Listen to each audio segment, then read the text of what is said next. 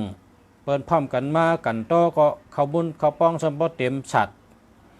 เย้าก็พอถึงขิงปัดเข้าหน้าซ้อมหน้าฮอนพื้นต่อเข้าหน้าเจ้าในวันเฮหน้าผ่านหน้าเจ้าในตะเปมาจอยในเต็มเมืองค่ะได้กับห้องค่ะนะอันนี้บอกว่าฉลาดลงเต้ๆเพราะคนก็เราอยู่ดีวันนี้ก็ปอเท้ากับยศกับยานะกะตั้งเพิ่นป้อยเหกะตั้งเพิ่นคู่เหยศยานะปอเท้าเนี่ยชื่อเสียงดังชื่อเสียงดีฉลาดลงเย้าก็ปอเท้าเฮาในเฮ็ดจังไหนคะ6 แมวเนี่ยนะ6 แมวป้องกว่าไรมา6 แมวเนี่ยมันมาตากแห้งไว้ค่ะตากแห้งแห้งนะตากแห้งแห้งป้องแห้งเนี่ยปอเท้าเฮากว่าหามานะมาป้องรอกันเฮเอามาไม่ปีนะไม่ปีใน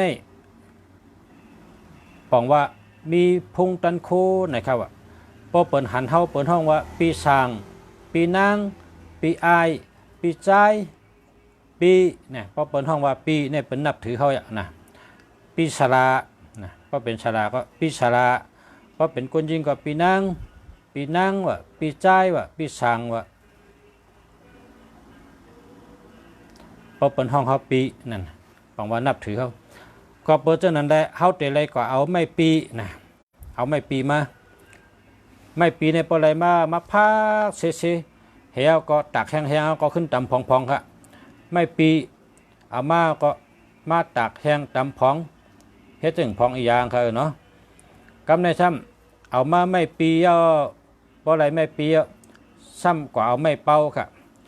ไม่เป่าเนี่ยความไตเขาเป็นว่าตั้งสู่ตั้งเฮาปูเป้าห่มป้องกันนะเป็นเหตุการณ์บักไม่เป้าเนี่ยเป็นว่าเป้ากันนั่นนะตั้งสู่ตั้งเฮาปูเป้าห่มล้อกันนะเป้าอันว่านั้นปังว่ากอดกันเกี่ยวกันนั่นนะลีต่อกันในกปทเอาว่าเอามาเสิร์ฟครับไม่ปีไม่เป้านะเอา2 นิ้วการในทำแทงไม่หักนะกล่าวมาแทงไม่หักนี่เหมือนกันครับพอเอามาก็มัดช่วยแห้งๆตากแห้งๆนะมีไม่ปีไม่เป้าไม่หักไม่จมหึงนะไม่จมหึงก็เหมือนกันนะเอามาให้จันกันมาช่วยพักเสียๆก็ตากแห้งๆแล้วก็ตำนะมาไม่ปีไม่เป้าไม่หักไม่จมหึงนะแล้วก็ไม่ต้องกะนะไม่ต้องกะในเป็นกล้าขายดีเนี่ยว่าอาทิตย์เปียงว่ากล้าขายดีว่าไม่ต้องกะเนี่ยไม่หักห้ามเปิ้นหักว่าไม่จมหึงเปิ้นจมหึงนะอาทิตย์เปียงบอกว่าจังนั้นมีไม่ปีไม่เป้าไม่หักไม่จมหึงไม่ต้องกะนะมี5 นิ้วอันนี้เป็นไม่หลายๆครั้งเนี่ยนะเป็นออกมาป้องล้อยาตัดเตะใส่เนื้อ6 แมวนั่นกันนี่เพราะเป็นอันเยอะอันเฉยเยอะอันเฉยในมังปอกในหันกล่าวมาหมอกอันของให้พอเท่าเอาอย่างนี้เป็นห้องว่ายาเอรูเนี่ยว่ายาเอรูเนี่ยว่านั่นเอามาใส่นะเอามาใส่ไว้เอาใส่ล้ออีวัดอันเฮียก็ตำล้อกันพอมาตำแหงกูเมียวเนี่ยขึ้นเฮ็ดลุงให้6 แมวนั่นกองตำพองๆให้เอาคนเถอะนั่นฮะนะ6 แมวก็ตำพองๆฉะนั้นนั่นนะมี6 แมวนะมีไม่ปีไม่เป้าไม่หักไม่จมหึงนะอย่าเอหรูนะก็6 แมวนะทั้งหมดมี6 แมวนะ6 แมวปองมาคนรอกันหมดเนี่ยช้ำขึ้นน็อกครับขึ้นน็อกนั่นช้ำมีแทงน้ำตัดที่น็อกนั่นนะช่วยเอานำชาเผือกนำชาเลี้ยงให้ช่วยเอานำบ๊อบหอมพึ่งเขาเอาน็อกใส่นั่นนะน็อกใส่พอน็อกใส่เนี่ยเมืองเขาในพอหาวันเฮ็ดกัดครับเมืองเขาเนี่ยครับกว่าเอามาในดินกัดเนี่ยฮะนะกว่าเอามา7 ตีค่ะดินกัดเนี่ย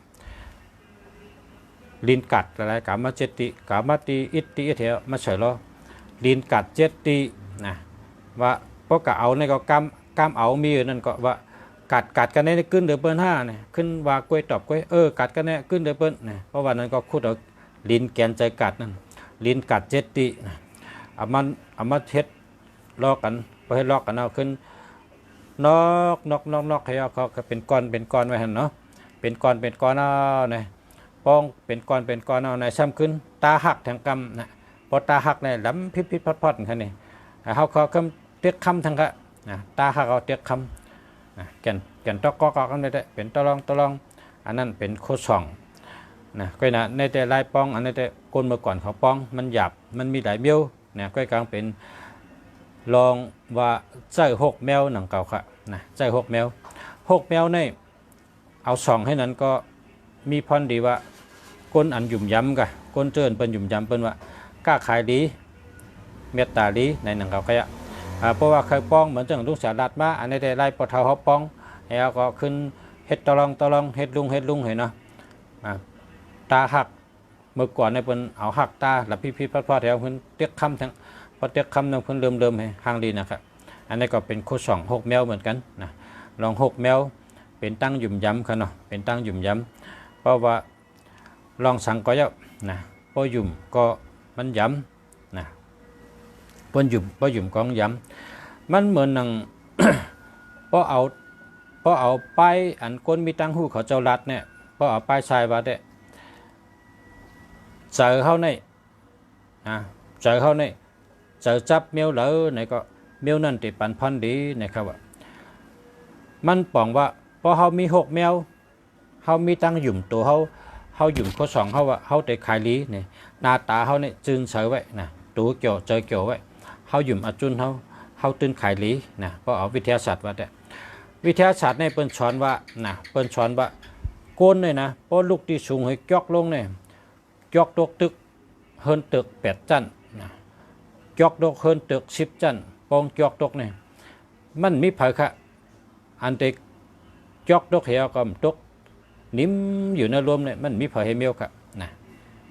มันตกถึงปืนที่ค่ะมันเหมือนกันค่ะชูเจ้าเจนจ้าด้วยพอเฮาอยู่ที่สูงเอามาหินก็ดีเอาปุดไม้ก็ดีทึมลงโจลินเนี่ยมันเตะลงกับถึงดินกุมเบี้ยวค่ะนี่ค่ะมันป่องว่าจังนั้นค่ะถัดใจก้นเฮาปลายวนก้นเฮาตั้งมุงมองก้นเฮาเนี่ย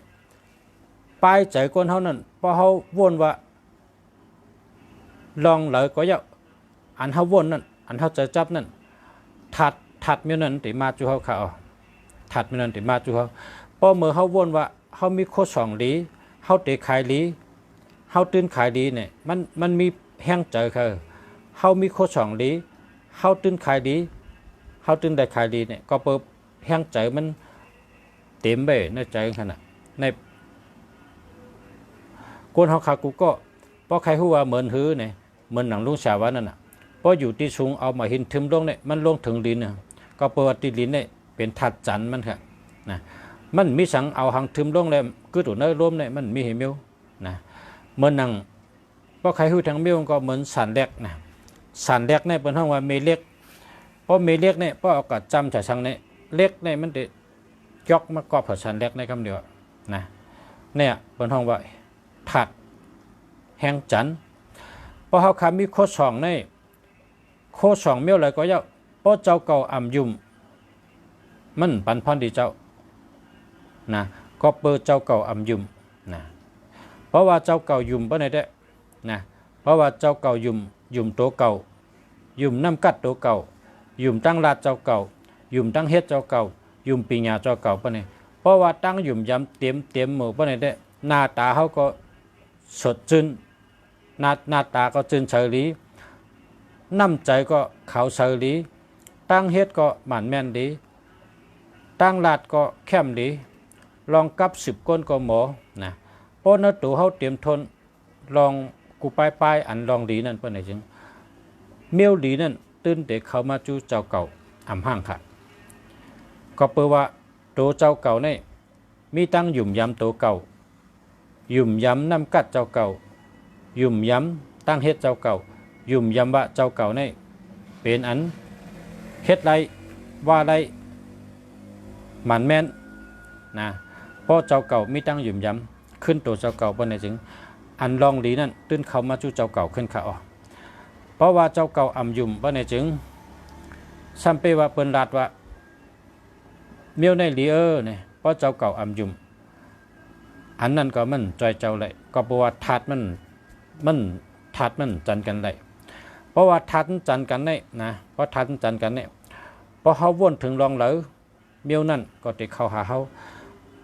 กวนกูก็เนี่ยเขามักมีเขามีเงินเนี่ยว่ากูก็ขยับนะเขามีเงินกูก็เขามักมีเนี่ยว่ากูก็ค่ะก้วยกะตาเตมีเงินตาเตมักมีเนี่ยเจ้าเก่าหรือมีน้ำกัดค่ะนะเจ้าเก่าหรือมีตั้งหู้ป้ายอันตาเตไรเงินนั่นค่ะลองตาเตไรเงินนั่นค่ะแทงเมียวก็เจ้าเก่าเตไรเป็นก้นไก่นะก้นไก่อันคู่ตันลองการซื้อขายนะลองการซื้อขายอีกก็เยอะเมียวเหลือซื้อไรเมียวเหลือขายไรเมียวเหลือไรก้นเจ้าเมียวเหลือไรเปิ้นเจ้าน้ำเมียวเหลือไรอันหลุดเจ้าให้เปิ้นป้อมมิมไรนะฉะนั้นเพราะเจ้าเก่าคู่ลองมันจังไกเป็นมาก้นอันว่าข้าใครเป็นชัดเทข้าใครเป็นก้นมีเงินอันว่านั้นลาดได้ลาดใดกูก็ก้อยกะเฮ็ดในหรือได้ลูกเฮ็ดกำเดียวนะเพราะเขานั่งเหวนอยู่เพราะเขานั่งเหเจนจ้าอยู่เมื่อไรล่ะแต่เป็นมาวันนั้นนะเมื่อไรล่ะวันไรล่ะตั้งแต่เป็นมาคนมีไรเพราะเขาวนว่าเขาใครเป็นคนมีเนี่ยก็เขาก็หลุดคัดเจอนะหลุดคัดเจอตัวเขาหลุดเฮ็ดตีนมือเขาหลุดเฮ็ดนะออกเขาไปวนเขาชบเขาตาเขาตัวเขามือเขาหลุดเฮ็ดแทนกว่าตั้งเดียวกันลองเขาใครเป็นนั่น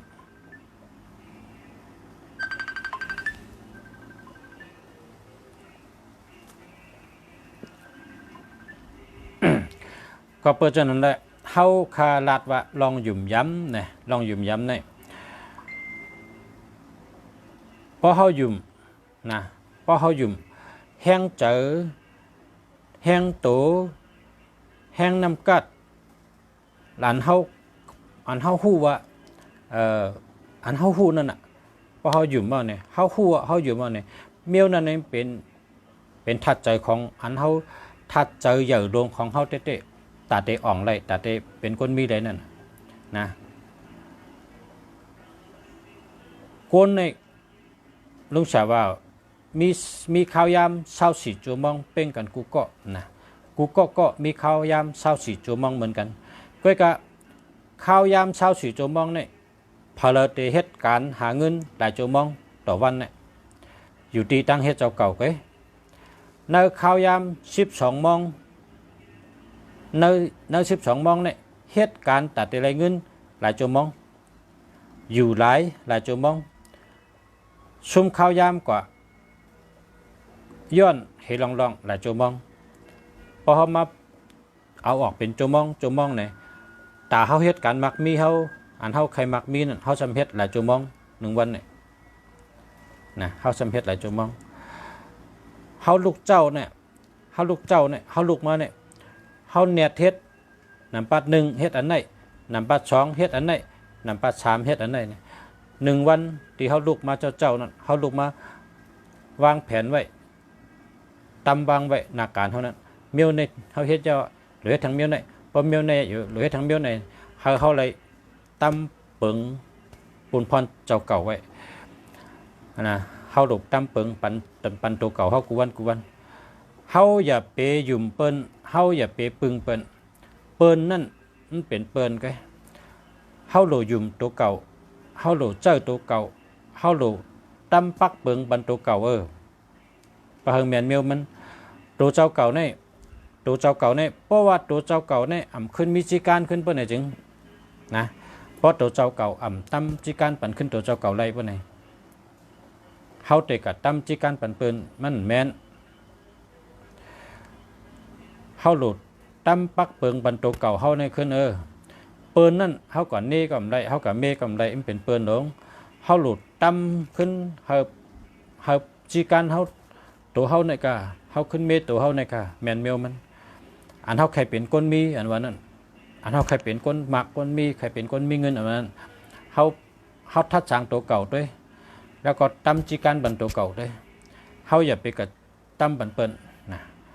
เพราะเฮากับตำบันเปิ้นมันเป็นเปิ้นมันเป็นเปิ้นก็เฮาแต่กับเฮากับลาดเปิ้นเฮ็ดแน่อันนั้นเป็นเฮากับเจ้าเปิ้นมันแม่นเฮาหลุดตำขึ้นเฮาตัวเฮาเนี่ยเฮ็ดเป็นเมียวเป็นจั่นเป็นรองตำปักเปิงบันตัวเก่านะจะในสังกัดเมียนเมียวมันเขา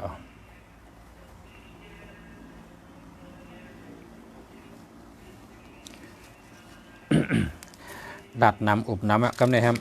เอาแทงไล่กันนะในยาวกะ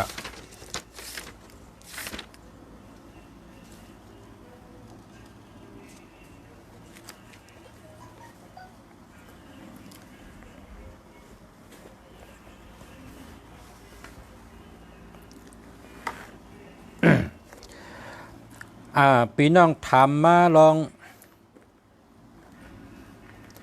อันลุงสารัด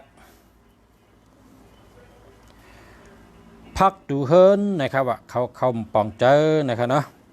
ลองพักดูเฮิรนนี่ก็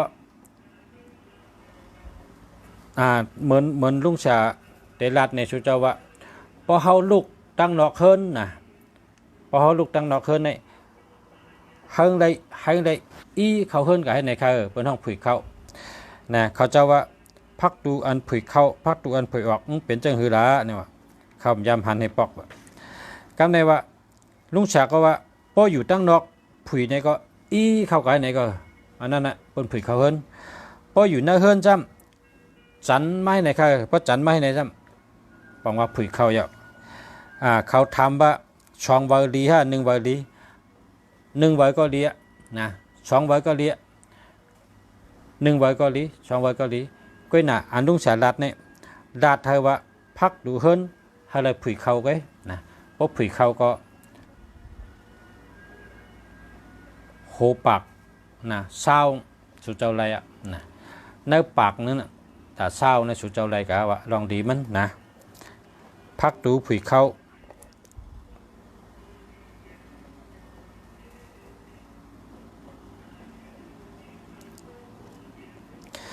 เขาถามมาทางคลองว่าเฮิรนเฮาคาเป็นเฮิรนวันนอกพักดูได้ผุยเข้าอยู่ก้วยหนาช่ำเป็นเฮิรนสูงคา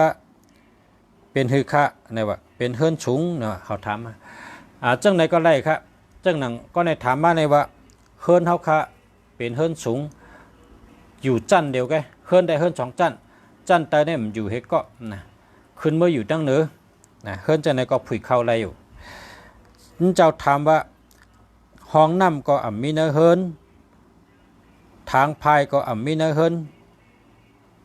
เปลี่ยนจังหือค่ะอันนี้ก็ผิดค่ะทางพาย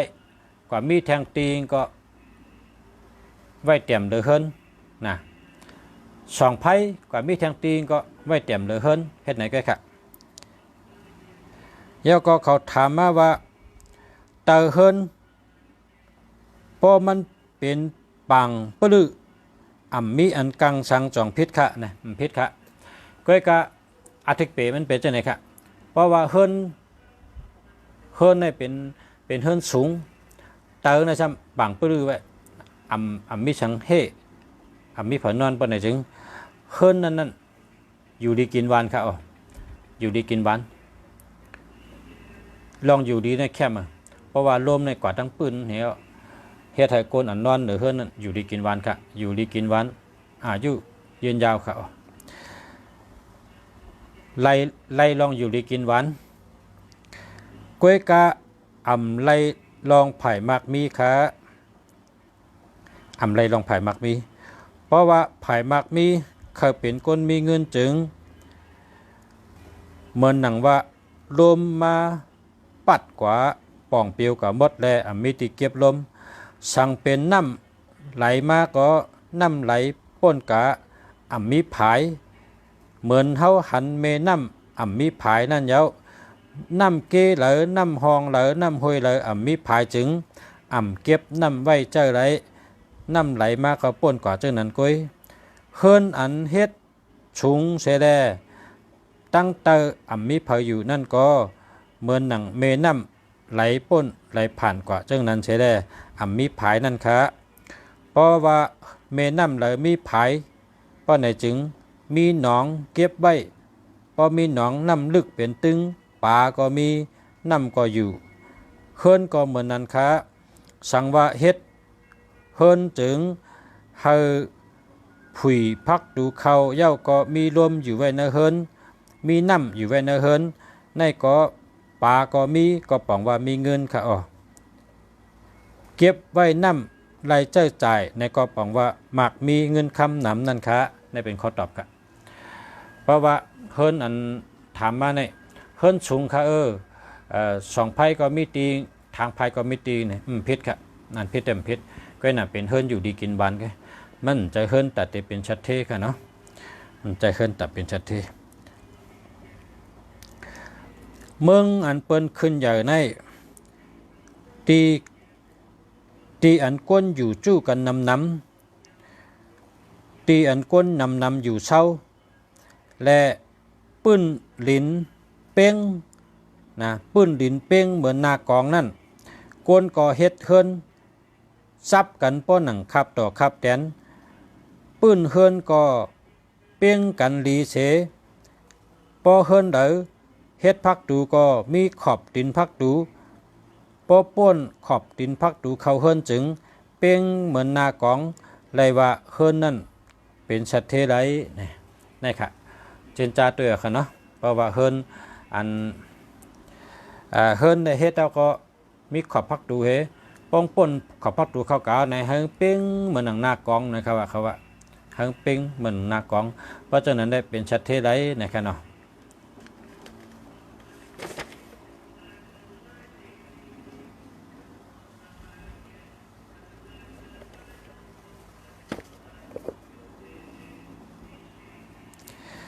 อันในเมื่อคำบ้าก็คาราดกะขอถามเขาหน่อยเขาถามว่าเจ้าพระคาไว้เหนือตึกโคไว้เหนือเข่งโคห้านโคจังไรคะนะอำไรคะได้เพราะว่าตึกโคเพราะเขากล่าวโคเพราะผุยปักตูมันก็ตรงอ่ะนะห้านไว้โคเข่งไว้โคก็เพราะเขาเจ้าฉอยอันตีเข่งนั่นจึงเข่งพระต้งเหมือนกันค่ะอันนี้ก็อะไรค่ะอันว่าเข่งพระในเป็นเมียวเมียดเต้ๆกันเดียวพระเป็นเจ้าเนี่ยก็เพราะฉะนั้นไหวตีใดก็แต่ได้มันกึมค่ะแต่ได้มันกึมค่ะเต็มต้งเต็มปันต้งอะไรขนาดเฮาตัวว่ากองมูเนี่ยแหละกองมูเนี่ยพวกเป็นเฮ็ดยาวเนี่ยปืนนั่นกวางไว้ใหญ่ไว้ปลายแหลมไว้มันป่องว่าเป็นเครื่องไม้อันมันกึมค่ะกองมูเนี่ยสิทธิกองมูเนี่ยค่ะนะนั่นก็เป็นเครื่องไม้ศาสนาพุทธพระเป็นเจ้าเขาเหมือนกันเพราะเขาว่ากองมูเนี่ยเขามาเจนจาด้วยลองอันเขาโกไก่พระก็เหมือนกันพระเป็นเจ้าเขาเนี่ยเพราะเขาตั้มไว้เนี่ยตั้มตีเลยก็เยอะเข่งพระก็อย่าไปต้งอย่าไปค้อนนะเข่งพระอย่าไปต้งอย่าไปค้อนพอมันต้งพอมันค้อนมันเดี๋ยวมันจะเคอะเขาก็เพราะฉะนั้นแหละอย่าไปต้งนะตีไว้พระเนี่ยไว้เหนือตูก่ำไรไว้เหนือห้านก่ำไรไว้เหนือเตือกก่ำไรมันต้งมันค้อนค่ะก็เพราะฉะนั้นเข่งพระเนี่ยหลูไรเฮ็ดมันกึมเฮ็ดมันกึมแล้วซับผ่าดีๆงามๆจ่องก้อยปันพรดีก้นอัน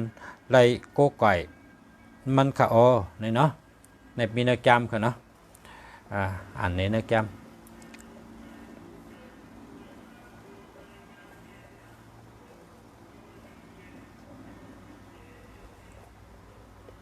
ยาวก็มีคนถามว่าลัดในแทงเฮิรนแหว่งนะครับว่าเฮิรนแหว่งกำปนก็ลัดยำลัดเจ้ากำค่ะเฮิรนแหว่งในเฮิรนวางในเฮิรนในป้องวางนะพอลูกตั้งนาเฮิรนเขาเมื่อกับซื่อๆบ่มันวางไผ่ขวา กวนใจตายเป็นเฮิรนใหม่ๆนะเพราะลูกพักตูในเขาเมื่อกว่าป้องห้ำวางไผ่ใช่ไม่ยิงตายเฮิรนนั่นเป็นเฮิรนปอไม้ในเป็นเฮิรนเฮิรนวางผักกำไตวางผักนะเฮิรนวางผักนะปอกำเป็นกระเด็ดก็ว่าเฮิรนเขาเป็นตัวเอลนั่นนะตัวเอลนะเฮิรนเลยนะพอมันวางตั้งหลังเนี่ยนะพอวางไผ่พอลูกตั้งนาเฮิรนในเขาเมื่อกันนะป้องวางไผ่ขวาเป็นเฮิรนใหม่ๆป้องวางไผ่ใช่เป็นเฮิรนปอไม้นะเฮิรนวาง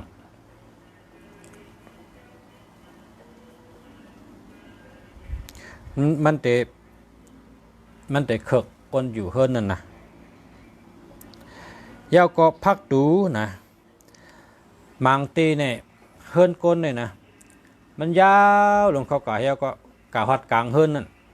ห้ำเฮ็ดพักดูออกตั้งครั้งค่ะนี่นะเฮ็ดพักดูออกตั้งครั้งอันนั้นทำอธิเปงบอกว่าสั่งว่าลูกตั้งนาเฮิรนเนี่ยเฮิรนยาวลงเขาก่าเนี่ยพักดูออกตั้งครั้งนะสั่งว่าออกไผ่ขวานะป้องออกไผ่ขวากวนใจมีเมน้อยเพราะว่ายาวเขาก็พักดูซ้ำออกข้างออกไผ่ใช่ป่ะเนี่ยเมยิงมีผลหน่อยอันนี้ได้เป็นก็มพ่อโกกันก็คือเนาะมันเป็นคนก็มีตั้งนำเนาะผลหน่อยไม่น้อยได้พ่อเยอะใหญ่เนาะแล้วก็มีคนถามมาแทงลาดในลองหมายพงแทงอีกหนึ่งโปรชะเนี่ยว่าอันนี้ก็ถามมาไก่จะลูกตั้งเมืองไต้บนถามมา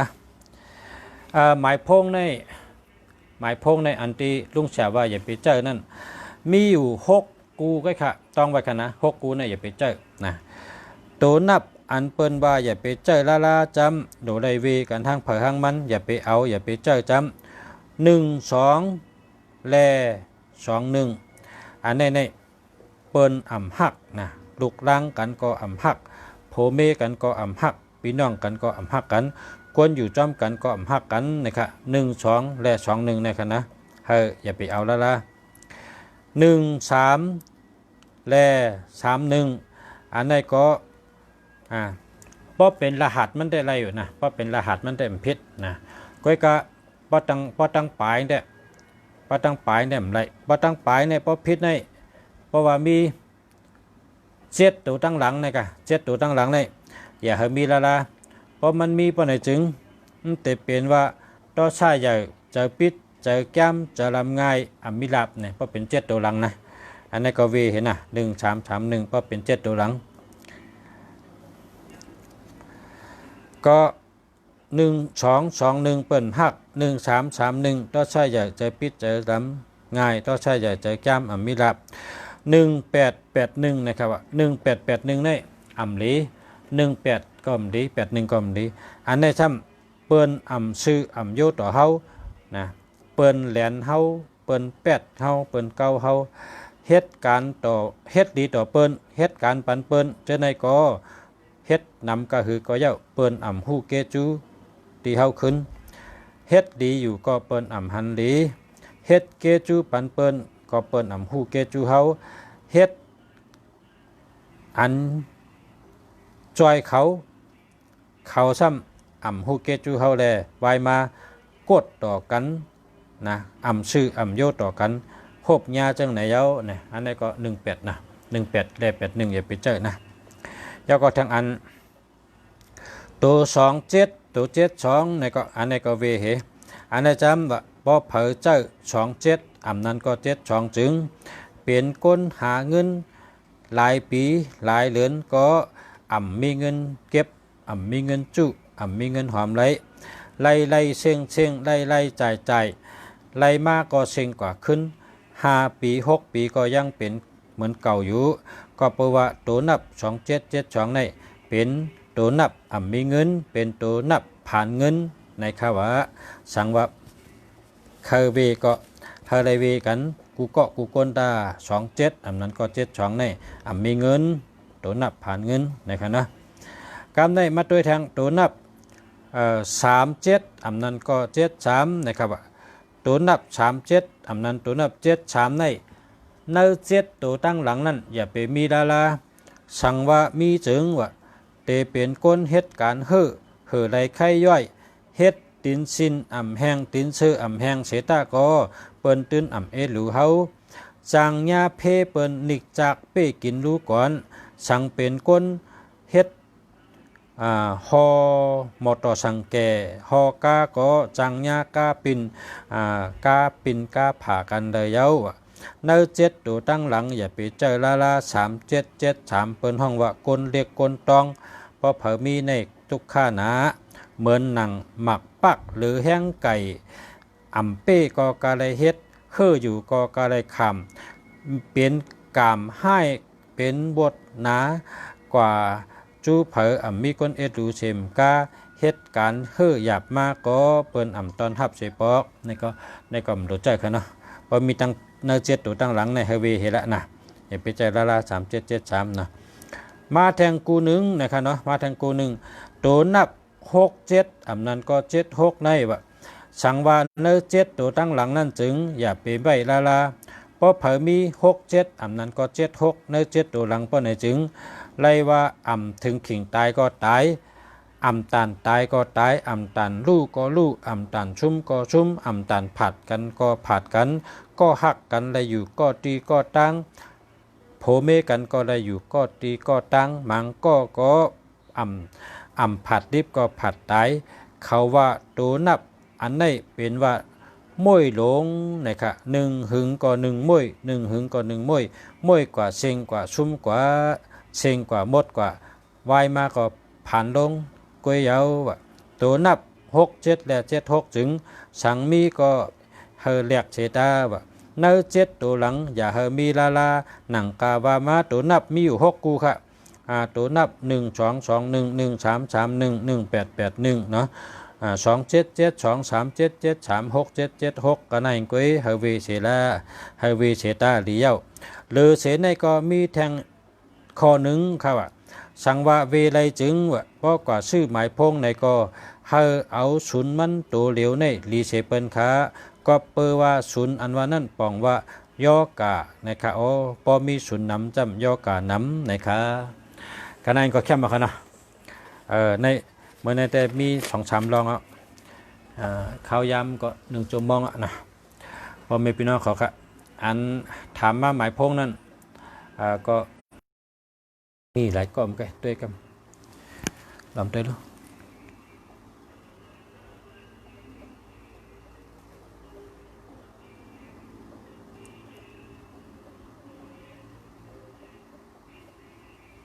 กมีน้ำจัดด้วยมีน้ำจัดค่ะอ่านเยอะแหละพอมีพี่น้องถามมาหมายพงน้ำจัดนะลุงสาวอยู่ว่ามี2-3ก๊อกเลยนะมีน้ำนะ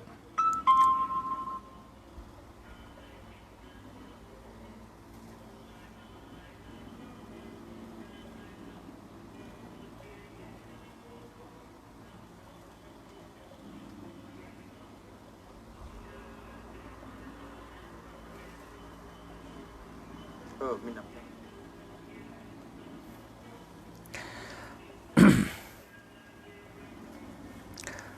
อ่านกำคันเนาะก็ว่าคือถูกเหมาะ5 นาที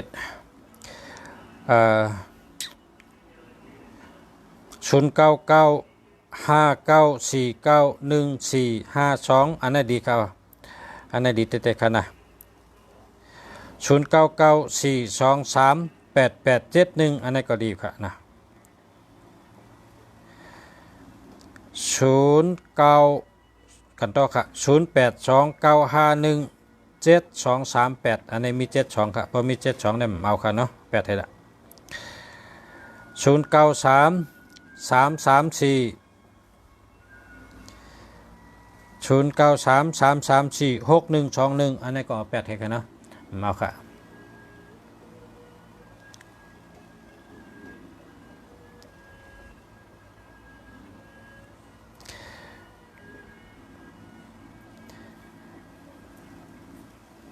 มันอ่านตั้นครับมันอ่านตั้นนั้นมันขึ้นไว้นะครับ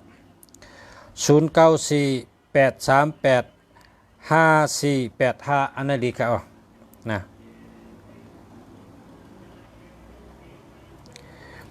0949485431อันนี้31เนี่ย8เห็นเนาะหาเมอครับ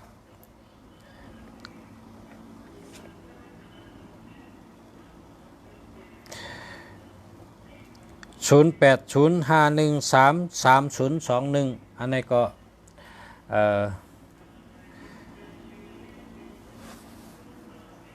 แลกมือนะหามือครับอัน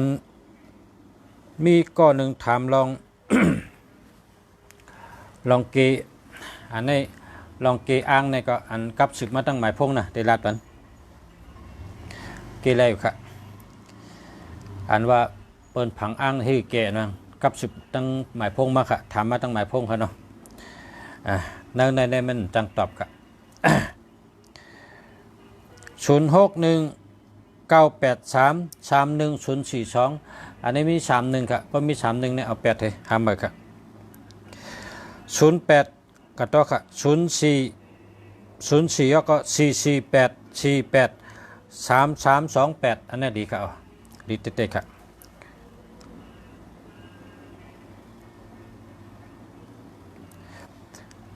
0992332856อันนี้ดีครับดีเต๊ะๆครับเนาะ0945618452อันนี้มี18ครับพอมี18ในเปิ้นเอาครับแลกมาให้นะ099237734149อันนี้มันมี73แล้วก็มี3731ครับเปิ้นเอาครับหามาครับนะหามาครับ0946733434อันนี้67ก็มี37ก็มี73ก็มีเปิ้นเอาครับหามานะหามาทั้งครับนะหามาครับ0945611852อันนี้มี18เปิ้นเอาครับหามาเปิ้นเจอครับจังไหนนะ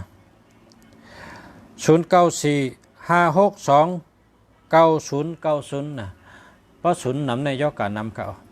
เพราะศูนย์นำในก็เงินโหย่อการนำหนะเพราะศูนย์นำในถ้าศูนย์มีตัวเดียวกันนะ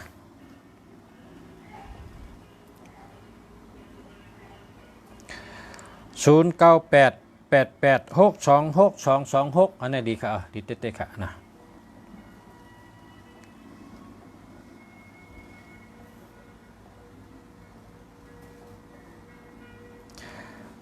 0977894556โอ้ในเข้มกัน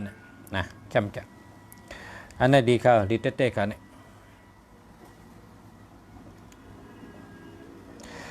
0627836621อันนี้เอาค่ะเอา8ให้นะ8แล้วก็หามือนะ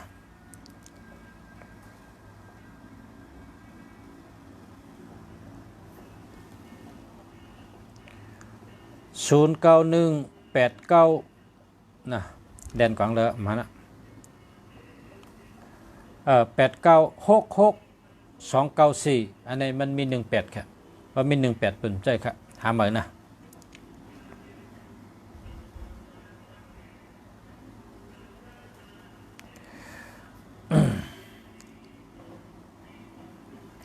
0628297073นะเหมือนลุงแสวานั่นน่ะ73ในทุกขั้นนะหามือเนาะหามือเนื้อเจ็ดตัวตั้งหลังนะเนื้อเจ็ดตัวตั้งหลังเนื้อเจ็ดตัวตั้งหลังในด้วยดีลีนะด้วยดีลีเจ็ดตัวตั้งหลังเนี่ยพอเขานับเปิ่นนับว่าตัวเขาเนี่ยว่าลาบเฮาไผ่การเงินเฮาเนี่ยว่าไปอยู่ดีเฮาตั้งหักเฮาตั้งหลัดตั้งจ๋าเฮาเนี่ยว่านั่นหมายพงนั่นพอนับเป็นโตให้นี่พอทั้งหมดเนี่ยมีพอในเมืองไทยเนี่ยมีอยู่11โตนะพอ11โตเนี่ยก็097อันนี้เนี่ยนับก็เลยตั้งแต่097เนี่ยนับลงกว่า เฮิงแคมกูโตนะ097ในกองเกาหลีอยู่นะ097ในเกาหลีปนเมืองไต้เฮานี่097ลีวก้อยกะเพราะว่าอันเลยแคมเลยเปิ้นนะแต่089ในแคมเลยเปิ้นครับ089ในแคมเลยเปิ้นเฮ็ดจังแรงแคมเลยเปิ้น89นี่มันเป็นอันแห้งใหญ่เลยเปิ้นเขา089นี่แห้งมันใหญ่เลยเปิ้นนะ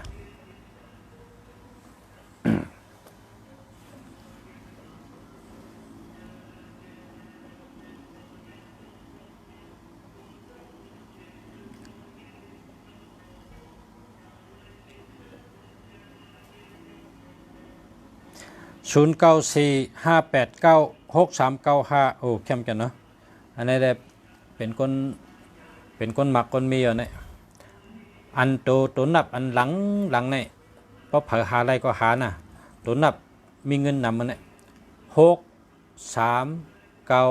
6395นะ6395เพราะเผอหาอะไรเนี่ยหาละนะเพราะอะไรก็ชื่อกำเดียวเนี่ย6395ยาวก็4289นะ4289อะไรก็ชื่อกำเดียวนะตัวนับในมีเงินนำนะใช้6เดือนก็หันพันดีเงี้ยตัวนับอันจุ่มอันเปิ้นหานำในเปิ้นเนี่ยจุ่มอันพอใจเอามีเงินพอใจเอาดีเนี่ยมี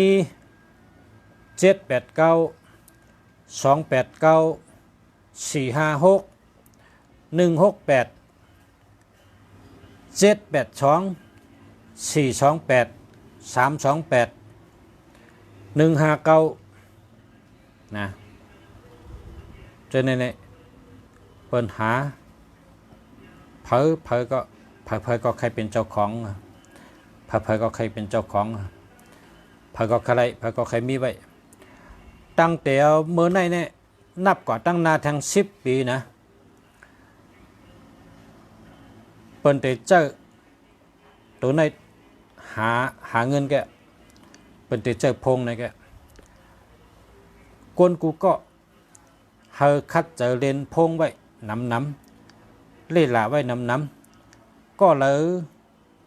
หมอหาเงินในพงนะก็นั่นจะเป็นคนมีเงินนำเลยเปิ้นเมื่อกูปอกในเปิ้นผุยแสงเพราะคนกึน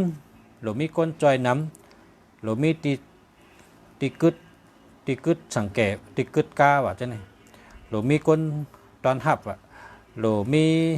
ตีนั่งกินว่าจังได๋เมื่อกูปอกเปิ้นผุยตั้งกินตั้งย่ำร้านตั้งกินแสงตั้งกินในเปิ้นให้นั่นในกูปอกมือเหลียวตั้งแต่ในกานาเนี่ยอำโลเซเมียวจังนั้นคนจอยก็มลัวคนหับตอนก็มลัวที่จอดสังเกตก็มลัวที่จอดก้าก็มลัวนะเปิ้นมีตีแคมตีหนึ่งเฮ็ดแล้วเฮ็ดตั้งกินตั้งย่ำหวานเฮ็ดแคมนะมีคนมาซื้อก็ส่งถึงตีค่ะเปิ้นเตโทรมาว่าใครกินเมียวในเนี่ยก้นอันก็มานีอันไผ่อันเรียนชื่อก็เรียนที่เดียวชื่อกันเนี่ยพอเรียนเอาเก่ากระส่งเปิ้นอยู่ที่เฮือในจ่ายเงินค่ะคนเฮ็ดการก็นั่งให้จ่ายเงินกระเฮือนเนี่ยอะไรกินกุเมียวคนกระเฮือนน่ะชื่ออะไรกินกุเมียวคนสอนปริญญาก็นั่งให้กระเฮือนน่ะสอนอะไรหมอกุเมียวกูลองกุเมียวเนี่ยกูลองกูตังเนี่ยเต็มมาอยู่ในพงเนี่ยค่ะกอบนั้นเนี่ยพอมีพี่น้องเขาคัดเจอหาตั้งหู้เสิร์ตัวไว้ห้างเผงมันละหาปิญญาตั้งหู้เสิร์ตัวห้างเผงมันละในการนาเนี่ยไล่หาเงินไล่หาการขายการป้ายมักมีกูสำเฉียนเปิงเนี่ยลองตั้งโหลก้นกูเมียวเนี่ยลองปิญญาก็เย้าลองหากินหาย่ำก็เย้าลองหาเงินก็เย้ามันถึงมาอยู่ในพงในมดใครในการนาเมื่อเหลียวในเมืองหลวงในเป็นไงครับพอในเมืองหลวงในเป็นไหนมันได้เพกว่าตั้งกำพร้าจังไหนครับ กำผาแหลกลายเอาค่ะพ่อแม่พี่น้องเขาเฮาดูแหลกลายจอมเงาลายเล่ล่าแหลกลายคัดใจเห็นหู้เฮ็ดตัวทบพึกนะพึกติ๊กพึกติ๊กเนี่ยเหมือนจังลูกอ่อนพึกไปนั่นกะลูกอ่อนพึกไปเนี่ยบ้องร่วมเอาลูกบ้องร่วมเอาลูกเมื่อเหลียวในลูกอ่อนเนี่ยเรียนเก่งเรียนเล็ดเรียนไวเหมือนคนหลงไหลเฮาขาเนี่ยก็อย่าไปอายอย่าไปโกเฮอลูกมาเห็นแล้วคัดจะเฮ็ดการอันว่านั้นพอเขามีตัวทบหนึ่งแค่นมันแค้มขึ้นมาติดๆเขาการสอนการค่ะการในสอนก้นค่ะนะการในสอนก้นพอเขามีตัวทบนำในการสังก็จะมันติดแค้มตอนมาเลยเก่ากุมิวมันอยู่ที่เขาพึกเอาค่ะเขาคัดเจอเขาใส่เจอป้าคอพึกเอาเฮ็ดเอานะเขาหลบคัดเจอเฮ็ดหลบคัดเจอพึกนะโดยเปิ้นอันเปิ้นขึ้นใหญ่มาสูงอันเปิ้นมักมีนั่นนะเล็บเห็นเล่ล่ามาพึก